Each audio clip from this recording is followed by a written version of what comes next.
What's up, family? I'm the guy that showcase and promote African-American businesses operating here in the greater Phoenix area. Please help me further support these amazing entrepreneurs by not only supporting my YouTube channel or following me on Facebook, but also stop by their businesses and give them a little economic support. My name is Shaka Shabazz, and this is African-American-Made.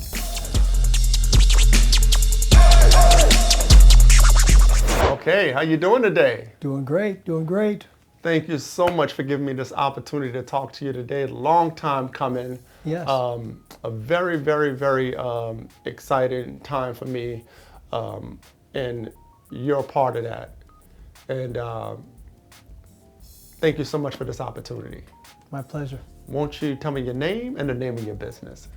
My name is Samuel Paul Bryant. The name of our work is Witness to Love Family Counseling Services. And won't you give me a little bit of your background? What are your credentials? My credentials, I'm what's called a licensed professional counselor. I'm credentialed here in the state of Arizona through the Arizona Board of Behavioral Health Examiners. I have a master's degree in clinical mental health counseling. Great. You've been truly an inspiration to me in many different ways, and a blessing. But you have an amazing story. I mean, your humble beginnings. Mm-hmm. I want to talk about that a little bit. Tell me about where you're from and your early life. Awesome. Yes, I'm from a little town in California called Bryant, California. I grew up there with just my mom and 7 siblings, and grew up poor. We grew up on welfare and food assistance programs and housing assistance programs and so on. And I was a pretty good athlete, so that kept me busy growing up. As I grew up, growing up without a father was really difficult for me. It actually led me to a place where, when I was about 15 years old, I had an emotional collapse, spent 3 days in a mental hospital, got out miraculously from my perspective. And after that, I started education and becoming Catholic, and became Catholic when I was 16 years old. And then I got recruited for track and field my senior year in high school, and went to a little college out here in Arizona called Central Arizona College. And from there I got another scholarship to Arizona State University and spent my last years in college at Arizona State University. Oh, that's amazing. So through through the experiences that you had growing up, particularly without a father, and the hardships that you endured as a kid, mm-hmm. How much of that played into your decision to go into this field of work? Oh, that's a really good question. I think it had a lot to do with it. I had once again, just a lot of issues with identity. Who am I? What am I supposed to be? What am I going to do with my life? That really plagued me in my younger life. And even after I got married, my wife and I, we've been married for almost 31 years come January 2nd. It'll be 31 years come January 2nd. And we ran a business that we still run called Totally Catholic T-shirts for many years. We still run it. And when I knew I needed to do something more to support my family, I thought about counseling. I thought about counseling and teaching. So I went back and got my bachelor's degree in liberal arts English. And then I taught for a little while and coached for a number of years. But I really felt the Lord calling me to do something more. And I did marriage ministry for a little while. And that working in marriage ministry led me to consider getting a counseling degree so I can work more intimately with couples. So that is a brief synopsis of how my life kind of led me into doing mostly marriage and family therapy. Now, you embarked on quite a few endeavors before getting to this part in life. If I can remember, you had embarked on several businesses. You worked all kind of jobs. Yes. It wasn't until later in life that you found this, and I think that you maybe early on, I know early on in life you found a calling, Yes. but you didn't really get into the mix of it until much later. Yes. And yes. I found that truly inspirational to me, because a lot of men, a lot of us, we get to a certain stage in life, we think we're supposed to do all these things and have all these things accomplished, and not realizing that we can still find ourselves and Absolutely. find our calling. Absolutely. And that's not me talking, that's you, because you inspired me with that. So thank you for that. My pleasure. Thank you. But I want to dive a little deeper in that, because it wasn't that simple. I mean, you eloquently and graciously laid it out for us, but you had some hard, rough roads there as a young adult and as a married adult, and raising your children and having financial struggles and different businesses and things like that. Talk about some of those businesses, why they worked or why they didn't work for you, and how did that impact you and your family to this point, until you found this calling. Yes. So when we got married, once again, 31 years ago, growing up the way I did, one of my difficulties was not having a vision or goal of who I would be as a provider. I tried a number of things. When my wife and I met, I was a bouncer at the Improv Comedy Club. I worked there for 5 years. That's where I actually met my wife. But that wasn't a career path that was going to help support my family. So after we got married, I got an inspiration through the Blessed Virgin Mary to start a t-shirt company. So I really look back on that now, because we still run that company, as a real gift from God, because I didn't have any idea of what I wanted to do, and I didn't even believe at the time I would be good at doing anything. And so the Lord custom made this work for me so I could help provide for my family. So once again, when we first got married, my wife and I started this company called Totally Catholic T-Shirts. And it had its ups and downs and over the years. Also during that time, I worked for other people as needed when we needed money. I worked as a janitor. I managed a friend's warehouse for a couple of years. I taught at a couple of different schools. I coached. I did whatever I had to do to try to support my family.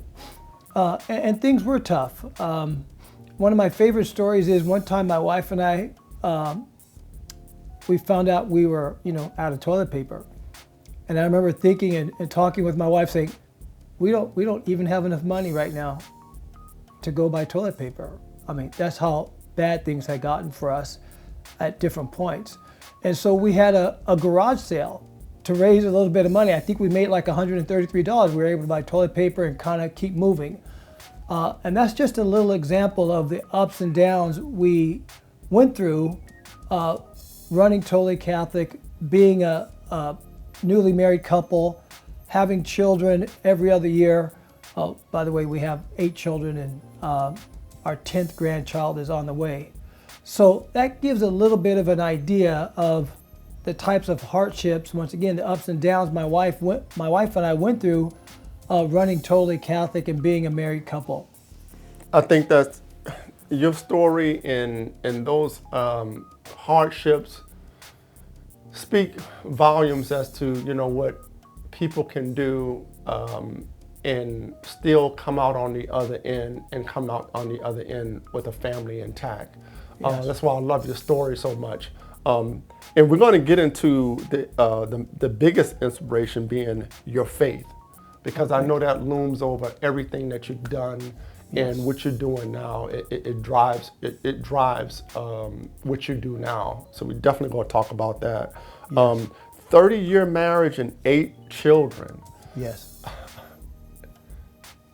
in an age where so many people throw in the towel early, and I know in this business you counsel and you talk to people every day on this level. We know it's not easy, but you actually lived it, so you can speak it, and you can speak it into people about that journey, right? And Yes. still coming out on the other end. How do you position that to some of your clients, because I'm thinking, like, when they're talking about these things, and I know you don't have this attitude, but in the back of my mind, I'm thinking, been there, done that, you know? Yeah. Why don't you elaborate on that a little bit for me? Well, the way I look at it is, once again, my faith is the foundation of what I do. I look at my life as what I call gift and gratitude, meaning everything that I have has been a gift from God, from my life, to my beautiful wife, to our beautiful children, to the work He has given me to do, right? It's a gift from God. And in gratitude, I try to give back to Him everything that He has given me. So when I'm working with clients, the gift that I bring to my clients is my experience. I have gone through a lot of things. We've gone through a lot of difficulties in our marriage, right? So I'm able to bring empathy to the client to say, I do understand what you're going through. I have been there, and there is a way out, right? And depending on whether or not I'm working with Christian or faith-based clients or not, most of my clients are open to me sharing my faith with them, right? And showing them that in my faith, these are some of the things I have learned that have helped me be a better husband, be a better father, be a better human being, better, healthier, stronger, right? It's been, I think it's one of the primary gifts that I bring to my clients is my experience as a married man, as a man of faith. Thank you so much for that. Now, your wife is instrumental in helping you build your business. What's it like working with a woman that you've been with for 30 years? Yes. You go home with, and then you make certain business decisions as well. Exactly. What's that like? It's a blessing, number one, which means it's also tough, right? It takes a lot of work. It takes a lot of balance. My wife is an inspiration to me. She's a extremely hardworking, dedicated, faithful woman. So she's an inspiration to me, which helps me manage and run Witness. And in the years that we did it together, our previous business, which was totally Catholic. But it does take some caution and patience to not let the business aspect of what we're doing overwhelm the marriage and family aspect of what we're doing, right? Because when those get too mixed up in a way, they can be detrimental to both sides. So I feel like the Lord has really blessed us and gave us made us very fruitful in our work environment. Yeah, there definitely has to be a balance there that, I mean, I know nothing of, but I'm sure there has to be a balance there. Yes. But making those decisions or going through those things with someone that you know and they know you and you can count on them. Yes. You know their strengths and weaknesses as they know yours, and you complement each other, or you learn to complement each other. Absolutely. I think it's a blessing in itself, and your story is a true testament to that. You know. Awesome, thank you. With that being said, I know it's not an easy thing every day to do, but Oh, yeah. Balancing. I mean, you have 8 children, most of them are grown. Absolutely, yeah. And 10 grandchildren. There's a lot to balance there. And Yes, there is. I know personally that you are a dedicated family man who children love and adore you. Oh, thank you. And you know, I've seen that love. So Yes. this is not like, somebody who's estranged from, the kids or anything like that. So Yes. there's a lot to balance is what I'm saying. Absolutely. Yeah, definitely. So again, family focus, business oriented, tight-knit relationship with the wife and children. Yes. How has that impacted your children mainly your older children, but how has that impacted your children, them seeing you go through this process? Yeah. I like to believe it's been an inspiration. I like to believe I gave my children something that I did not have, which was a male role model. I think, once again, there is a balance there, and sometimes maybe I'm on the wrong side of that balance. Maybe I'm working too much, or maybe I'm not spending enough time with them as they need. But I like to believe that they see my dedication, number one, to my wife, right? To them, in everything we do supports our family. We have a number of our children working with us in Witness to Love and in our other business, Totally Catholic Teas. And the main thing I hope they get, once again, this concept of gift and gratitude, that they know that their dad is dedicated to the Lord, right? Yeah. And that their dad understands that all the good he has received is a gift from God. Once again, from my very life, to my wife, to my children, to the work that he has gifted us, right? It's been a gift to us, right? It's not something we've earned or deserved, right? It's a gift from the Lord. Absolutely, and that's a good segue into my next question, and that is your missionary work. I mean, the work you do that is inspired by your faith, Yes. Community, and what have you.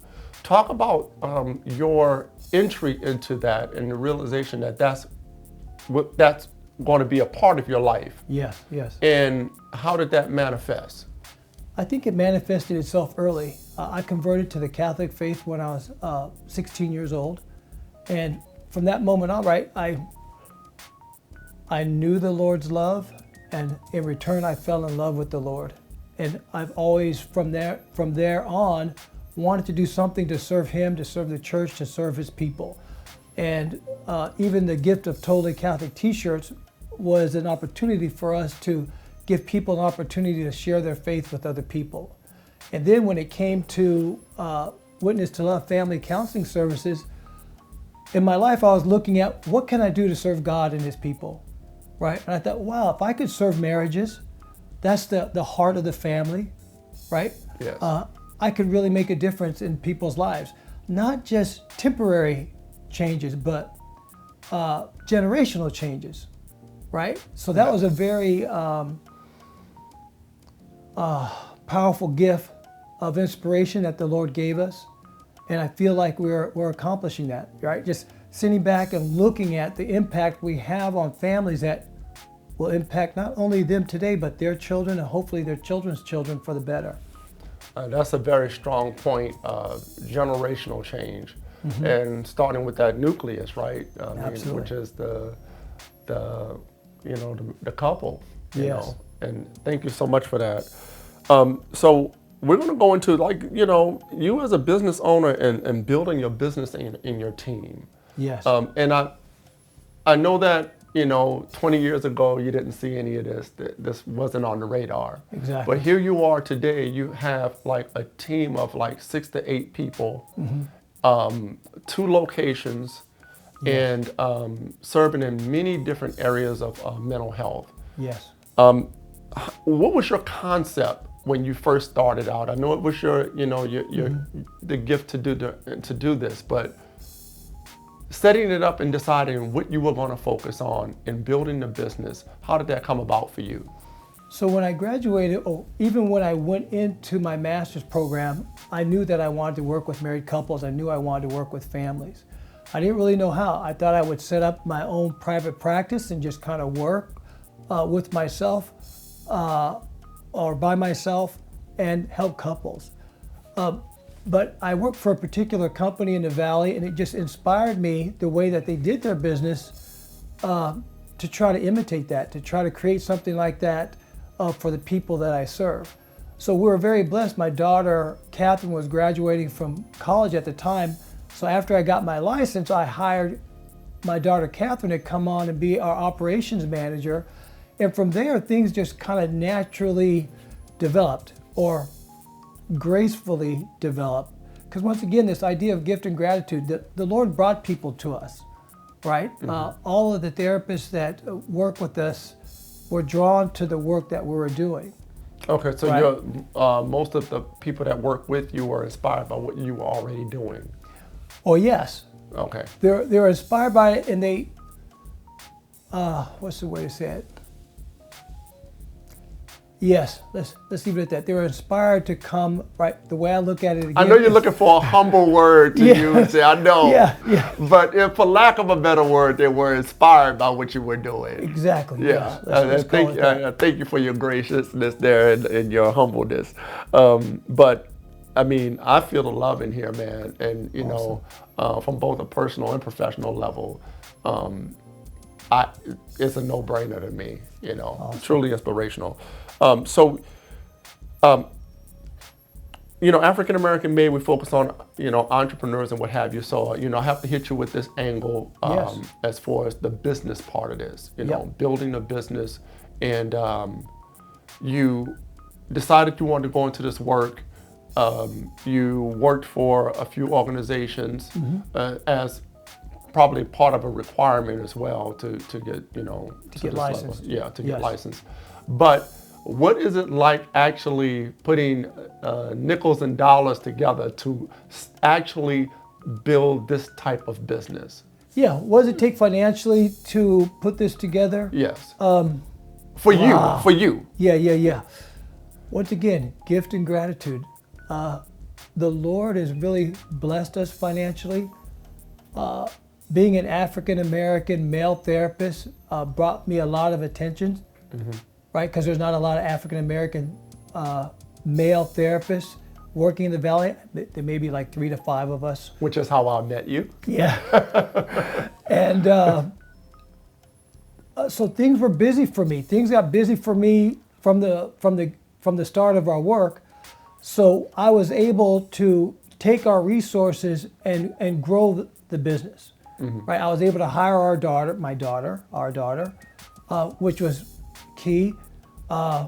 Another piece to that, though, once again, going back to my wife, my wife was integral and is integral in what we're doing. She's helped in so many different ways, which helped financially. Meaning I didn't have to pay my wife like I would have to pay someone else, right? Right. So, Yes. so that really helped us save money so we could actually grow the business, hire more therapists, move into a bigger facility. There are just so many factors, but once again, it comes down to me, this idea of gift and gratitude. The Lord really blessed us. Once again, with my daughter's skills, with my wife's skills, with the skills of the therapist that found us. It just kind of naturally, organically developed. Okay. Right? Okay. And the finances so far have been there. Okay. That's wonderful. So I was trying to figure out a way to go into this, and thank you so much for beating me to it. But now I feel more comfortable asking you the question. Awesome. So an African American male in this space. Yes. I know from a personal experience that, you know, we as African American men, we seek male therapists. Yes. You know, more and more black men are looking for black therapists for so many different reasons, right? Absolutely. Just having that connection and knowing how to communicate and understand where we're coming from and so on and so forth, things like that. Did you immediately see fruit from that in your experience?